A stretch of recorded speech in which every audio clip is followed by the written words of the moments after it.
Atha Yoga Anushasanam.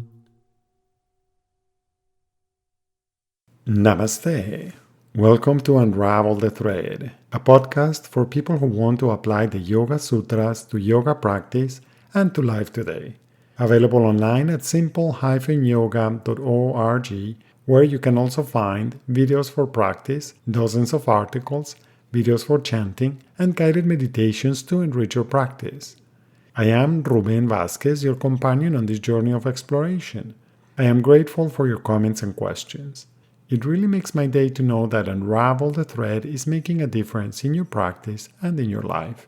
This podcast presents excerpts from the book Unravel the Thread, the complete guide for living the Yoga Sutras today.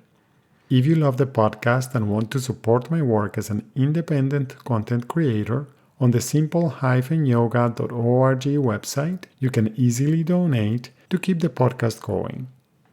On today's episode, we continue our exploration of Chapter 4 of the Yoga Sutras with Sutra number 12 that says, "Past and future, in subtle form, latent or potential, exist in the present." The previous sutra already indicated that since active impressions are constantly triggering actions and reactivity, removing their causes, effects, support, and objects removes the impressions. With less active impressions, the practitioner's reactivity decreases. Although every action leaves impressions in memory, some of the impressions are beyond conscious access. In other words, they are not manifesting in the present, they are only latent. Because those impressions are not active but latent, those impressions will manifest in the future when circumstances are propitious, as we saw in Sutra 4.8. Remember that Sutra 3.14 stated that there is an underlying essence to everything that can be perceived. What varies is the degree of manifestation. Impressions exist in every moment, in a latent state when they remain only in memory, in potential state awaiting the adequate conditions for its future manifestation, or in manifest state when they are active.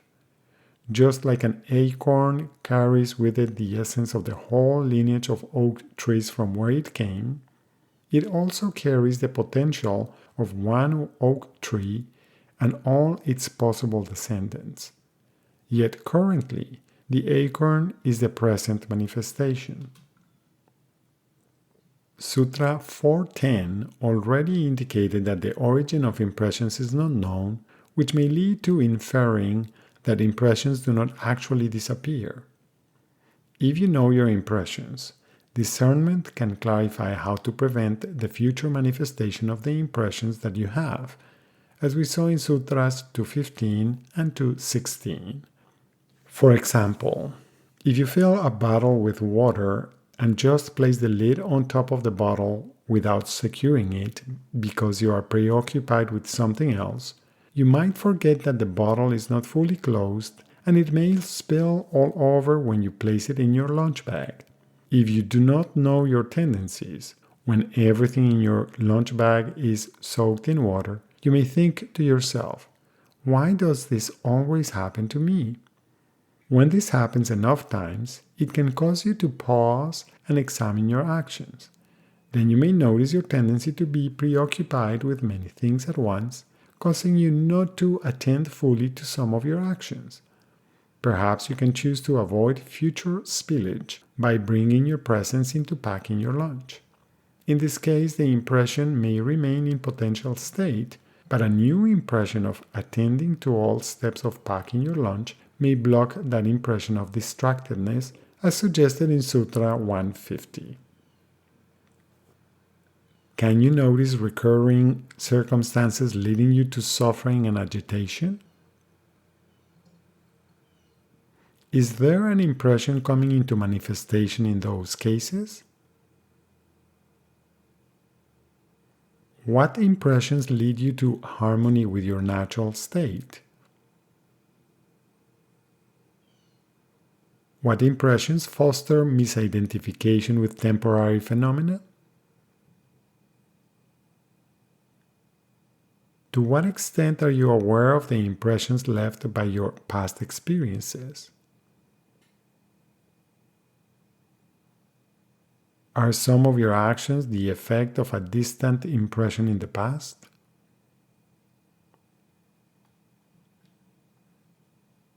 As usual, one more way of exploring the meaning of this sutra is by chanting it. You can choose to chant it in its traditional form with some of the words coming together. Atitanagatam swarupatostyadvabhedat dharmanam.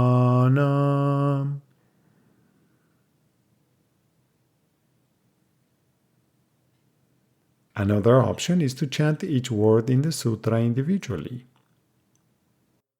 Atita anagatam swarupataha asti athva bhedat dharmanam. Atita anagatam swarupataha asti athva bhedat dharmanam. Atita anagatam swarupataha asti athva bhedat dharmanam.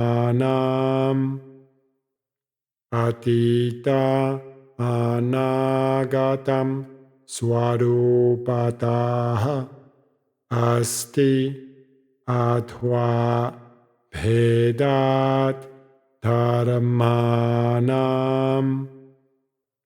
Atita anagatam swarupataha asti athva bhedat dharmanam.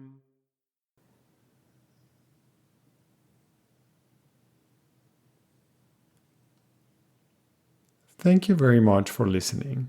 I hope you can join me for the next episode when we will continue our exploration with Sutra 13 in Chapter 4. If Unravel the Thread is part of your day and you feel generous, I would appreciate it if you could support my work with a donation at simple-yoga.org. Thank you. And thank you also for subscribing, liking, and sharing. Remember that you can have your own copy of Unravel the Thread. Until next time, Namaste.